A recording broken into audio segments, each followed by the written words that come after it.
জানিয়ে দেব আজকের বাংলার চাঞ্চল্যকর সংবাদ। শুরুতেই সংবাদ শিরোনাম। ২৬ মার্চ বড় খেলা, দেশে ফিরছে আওয়ামী লীগ, থাকছে প্রতিবেদনে। রাষ্ট্রপতি নাকি প্রধান উপদেষ্টা, ফেঁসে যাচ্ছেন কে, থাকছে প্রতিবেদনে। কোটি টাকা ঘুষ নিতেন আসিফ নজরুল, মহাদুর্নীতির দায় ফেঁসে যাচ্ছেন উপদেষ্টারা, থাকছে প্রতিবেদনে।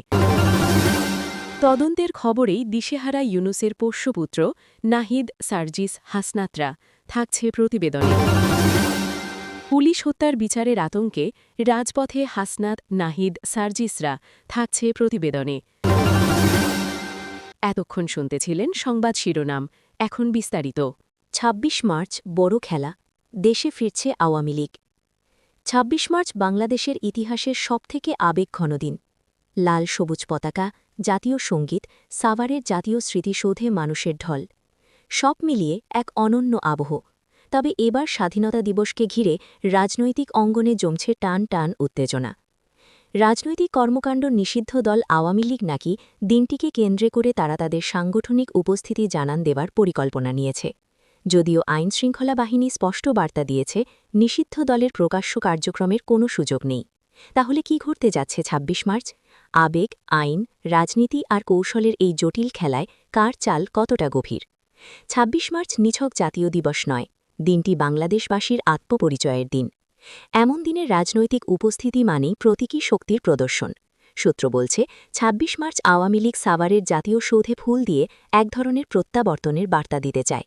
লক্ষ্য, জাতীয় আবেগকে ব্যবহার করে জনসমর্থনের একটি নরম মাটি তৈরি করা। কিন্তু প্রশ্ন হল, এটি কি নিছক শ্রদ্ধা নিবেদন, নাকি সুদূরপ্রসারী রাজনৈতিক রিহার্সাল? রাজনৈতিক বিশ্লেষকদের মতে এমন আবেগঘন দিনে উপস্থিতি মানেই সরাসরি সংঘর্ষ নয়, বরং মরাল লেজিটিমেসি তৈরি করা, অর্থাৎ জনগণের সহানুভূতি অর্জন করে ভিত্তি করা। মাঠ পর্যায়ে আওয়ামী লীগের অফিস খোলা যেন সেই নীরব শক্তির প্রদর্শন। দেশের বিভিন্ন জেলা উপজেলায় পরিত্যক্ত বা সিল দেওয়া দলীয় কার্যালয় প্রতীকীভাবে খোলার চেষ্টা একটি গুরুত্বপূর্ণ ইঙ্গিত। সামাজিক যোগাযোগ মাধ্যমে ইতোমধ্যেই ছড়িয়ে পড়েছে আওয়ামী লীগের কার্যক্রমের বিভিন্ন ভিডিও। নিউজ বর্তমান সেই সব ভিডিওর সত্যতা যাচাই করেনি। সেই সব ভিডিওতে দেখা গিয়েছে কোথাও পতাকা উত্তোলনের চেষ্টা, কোথাও ঝটিকা মিছিল বা ভোরবেলা কয়েক মিনিটের অবস্থান কর্মসূচি। প্রশ্ন উঠছে, এগুলি কি স্বতঃস্ফূর্ত নাকি কেন্দ্রীয় কোনো সমন্বিত বার্তার অংশ? গোয়েন্দা সূত্র বলছে, ২৬ মার্চের আগে অন্তত একবার করে প্রতিটি জেলায় উপস্থিতির বার্তা দিতে চায় আওয়ামী লীগ। এর রাজনৈতিক অর্থ হল, সংগঠন পুরোপুরি ভেঙে যায়নি। এটা মনস্তাত্ত্বিক খেলা, রাজনীতিতে অস্তিত্ব আছে, এই বার্তাই অনেক সময় বড় শক্তি। ভারতে অবস্থানরত দলীয় শীর্ষ নেতৃত্ব অনলাইন প্ল্যাটফর্মে বার্তা দিতে পারেন বলে রাজনৈতিক মহলে একাংশ মনে করছে। পরিকল্পনা অনুযায়ী মাঝারি ও তৃণমূল পর্যায়ের কিছু নেতা দেশে ফিরে আত্মসমর্থন বা গ্রেফতার হতে পারেন। বিশ্লেষকদের মতে এটি একটি কৌশলগত চাল। গ্রেফতার হলে কারাগার, আদালত, পরিবার সব মিলিয়ে তৈরি হয় আবেগঘন দৃশ্যপট। মিডিয়ায় মজলুম ইমেজ তৈরি করা সহজ হয়। রাজনীতিতে ভিকটিম ন্যারেটিভ একটি অত্যন্ত শক্তিশালী অস্ত্র। ইতিহাস বলছে, দমন পীড়নের অভিযোগই অনেক সময় সংগঠনকে মজবুত করেছে, পুনরুজ্জীবিত করেছে। তবে ঝুঁকিও কম নয়, আইনিভাবে নিষিদ্ধ অবস্থায় মাঠে নামা সরাসরি সংঘর্ষ ডেকে আনতে পারে। সম্প্রতি এক ছাত্রলীগ নেতাকে ঘিরে তৈরি হওয়া আবেগঘন প্রচার নিরাপত্তা সংস্থাগুলোর নজরে এসেছে। অভিযোগ, কিছু গণমাধ্যম ও সামাজিক যোগাযোগ মাধ্যমে নির্দিষ্ট বয়ান তৈরি করে একটি মানবিক ইমেজ দাঁড় করানো হয়। এখানেই মূল প্রশ্ন, এটা কি বিচ্ছিন্ন ঘটনা নাকি বৃহত্তর ন্যারেটিভ তৈরি ট্রায়াল রান? রাজনীতিতে মিডিয়া একটি বড় যুদ্ধক্ষেত্রে। যে দল মিডিয়াকে নিয়ন্ত্রণ করতে পারে, সেই দল মাঠেও ভালো রাজনীতি করতে পারে। ২৬ মার্চকে সামনে রেখে যদি আবেগ, মানবিকতা ও জাতীয়তাবাদের মিশ্রণ তৈরি হয়, তবে তা জনমনে প্রভাব ফেলতে পারে। হাসিনা মঙ্গলবার ওয়ার্কিং কমিটির বৈঠক ডাকেন। বৈঠক হয়েছে ভার্চুয়াল। দলের শীর্ষ নেতারা সোমবারের ভার্চুয়াল বৈঠকে হাজির ছিলেন। বৈঠকে হাসিনা বলেন, আওয়ামী লীগ এমন কোনো অপরাধ করেনি যে কারণে সন্ত্রাস দমন আইনে তাদের কার্যক্রমের উপর নিষেধাজ্ঞা জারি করা যায়। ২. মোহাম্মদ ইউনুসের অন্তর্বর্তী সরকার ছিল অবৈধ সরকার। সেই সরকারের নির্দেশ কখনোই বৈধ হতে পারে না। বিএনপি সরকারের নাম না করে হাসিনা বলেন, আমরা আশা করব বর্তমান সরকার এই অবৈধ নিষেধাজ্ঞা প্রত্যাহার করবে। যদি না করে, তখন আমরা আমাদের মতো করে সিদ্ধান্ত করব, কর্মসূচি ঘোষণা করব। রাষ্ট্রপতি নাকি প্রধান উপদেষ্টা, ফেঁসে যাচ্ছেন কে? রাষ্ট্রপতি মোহাম্মদ সাহাবুদ্দিন গণমাধ্যমে যেসব কথা বলেছেন, সেটা তার শপথ ভঙ্গের শামিল। তার দায়িত্ব ছিল সকল ভয়ভীতির ঊর্ধ্বে উঠে সংবিধান সমুন্নত রাখা, কিন্তু তিনি তা রাখতে পারেননি। তাই সংসদের প্রথম অধিবেশনে তার বিরুদ্ধে অভিশংসনের প্রস্তাব আনার সিদ্ধান্ত নিয়েছে মূলত বিরোধী শিবির। রাষ্ট্রপতিকে তার পদ থেকে সরিয়ে দিতে হবে, এই দাবি অনেক দিনের। বিগত অন্তর্বর্তীকালীন সরকারের সময়ে এই দাবি উঠেছিল ছাত্র জনতার পক্ষ থেকে। বিএনপির একটি অংশ এই প্রস্তাব সমর্থন করে, তবে দলের শীর্ষ নেতৃত্ব অর্থাৎ তারিক রহমানের আপোষহীন অবস্থানের কারণেই রাষ্ট্রপতি তার পদে বহাল ছিলেন। কিন্তু আকস্মিকভাবেই রাষ্ট্রপতি চুপ্পু রয়টার্সকে জানান নির্বাচনের পরেই তিনি পদত্যাগ করবেন। এই কারণেই নির্বাচনের পর আলোচনা শুরু হয় পরবর্তী রাষ্ট্রপতি কে হচ্ছেন। রাষ্ট্রপতি এখন অবশ্য জানাচ্ছেন সেই সময় মনে দুঃখ পেয়ে তিনি ওই সব কথা বলেছিলেন। এখন তিনি আর পদত্যাগ করতে চাইছেন না। বিএনপি যদি তাকে রাষ্ট্রপতি পদে বহাল রাখার সিদ্ধান্ত নেয় তাহলে তিনি থেকে যাবেন, আর বিএনপি তাদের পছন্দমতো কাউকে রাষ্ট্রপতি পদে নিয়োগ করলে তিনি চলে যাবেন।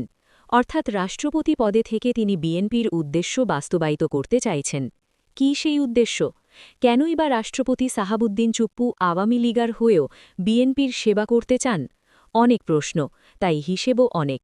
প্রথমেই মনে করিয়ে দেওয়া যাক, রাষ্ট্রপতি ছাত্রজীবনে করতেন ছাত্রলীগ। তিনি পাবনা জেলা ছাত্রলীগের সভাপতি ছিলেন। ছাত্রাবস্থাতেই তিনি মুক্তিযুদ্ধে যোগ দেন। মুক্তিযুদ্ধের পর পড়াশোনা শেষ করে সাহাবুদ্দিন চুপ্পু প্রথমে কয়েক বছর সাংবাদিকতা করেন। এরপরে যোগ দেন সিভিল সার্ভিসে। বিচার ক্যাডারের কর্মকর্তা হিসেবে জেলা দায়রা জজ হিসেবে তার কর্মজীবনের প্রথম পর্যায় শেষ হয়। পরবর্তীকালে তিনি 5 বছর কাজ করে বাংলাদেশের দুর্নীতি দমন কমিশনের কমিশনার হিসেবে। 2023 সালে দায়িত্ব নেন বাংলাদেশের রাষ্ট্রপতির। সে সময় তিনি আওয়ামী লীগের কেন্দ্রীয় কমিটির প্রচার ও প্রকাশনা উপকমিটির চেয়ারম্যান ছিলেন। 2023 সালের 12 ফেব্রুয়ারি আওয়ামী লীগের দলীয় প্রার্থী হিসেবে তার মনোনয়নপত্র নির্বাচন কমিশনে জমা দেন ওবায়দুল কাদির, জাহাঙ্গীর কবির নানক ও লিটন চৌধুরী। আইনের দিক থেকে তিনি বাংলাদেশের রাষ্ট্রপতি, কিন্তু তিনি আওয়ামী লীগের মনোনীত। তিনি আওয়ামী লীগের কেন্দ্রীয় নেতাও বটেন। আইনগতভাবে রাষ্ট্রপতি পদে সাহাবুদ্দিন চুপ্পুর বহাল থাকার ক্ষেত্রে কোনো বাধা নেই, কিন্তু নীতি নৈতিকতার নিরিখে তার অবস্থান কিছুটা দুর্বল করে দেয়। এই দুর্বল অবস্থান নিয়েই রাষ্ট্রপতি থেকে যেতে চান। সাহাবুদ্দিন চুপ্পু গণমাধ্যমকে জানিয়েছেন বিএনপি চাইলে তিনি থাকবেন, অর্থাৎ সাহাবুদ্দিন চুপ্পু এখন বিএনপিকে সার্ভ করতে চাইছেন। কিন্তু তিনি কি আসলে বিএনপিকে সার্ভ করতে পারবেন? কারণ এই বিএনপি তো 2001 থেকে পরবর্তী 5 বছর বিএনপি সরকারের দুর্নীতি সন্ত্রাস অনুসন্ধান কমিটির চেয়ারম্যান ছিলেন। সেই কমিটি বিএনপি নেতাদের জন্য ব্যবস্থা গ্রহণের সুপারিশ করেছিল, এমনকি এর জন্য গেজেট প্রকাশ করা হয়েছিল। এখন তাহলে কিভাবে বিএনপির উপকার করবেন? বড় উপকারটি তিনি এর মধ্যে করে ফেলেছেন, তা হল নির্বাচন আয়োজন। রাষ্ট্রপতি একাধিকবার বলেছেন পদে থাকার সময় তাকে বারবার সরিয়ে দেওয়ার চেষ্টা চলে। তিনি সরে গেলে নির্বাচন অনিশ্চিত হয়ে পড়ত। বিএনপি চেয়ারম্যানের আপোষহীন মনোভাবের কারণেই তিনি তার পদে বহাল থাকতে পেরেছেন। এদিকে নির্বাচন যথাসময়ে অনুষ্ঠিত হয়। নির্বাচনে জয়ী হয়ে ক্ষমতায় আসে বিএনপি। এই দলের কাছে রাষ্ট্রপতি সাহাবুদ্দিন চুপ্পুর দ্বিতীয় ঋণ হল অধ্যাদেশ বাতিল করা। ড. ইউনূস 1.5 বছরে 133টি অধ্যাদেশ জারি করেন। রাষ্ট্রপতি এই সব অধ্যাদেশ নিয়ে প্রশ্ন তুলতে শুরু করেছেন। তিনি বলেছেন ওই সব অধ্যাদেশ যথাযথ প্রক্রিয়ায় জারি করা হয়নি। এর মধ্যে জুলাই সনদ বাস্তবায়ন অধ্যাদেশ বিশেষভাবে গুরুত্বপূর্ণ। এই আদেশে এমন কিছু রয়েছে যা বিএনপি সরকারকে মানতে বাধ্য করবে। বিএনপি চায় রাষ্ট্রপতি ওই সব অধ্যাদেশ বাতিল করুক। এগুলি বাতিল হলে তারিক রহমান সরকার বিরাট রকম স্বস্তিতে থাকবে।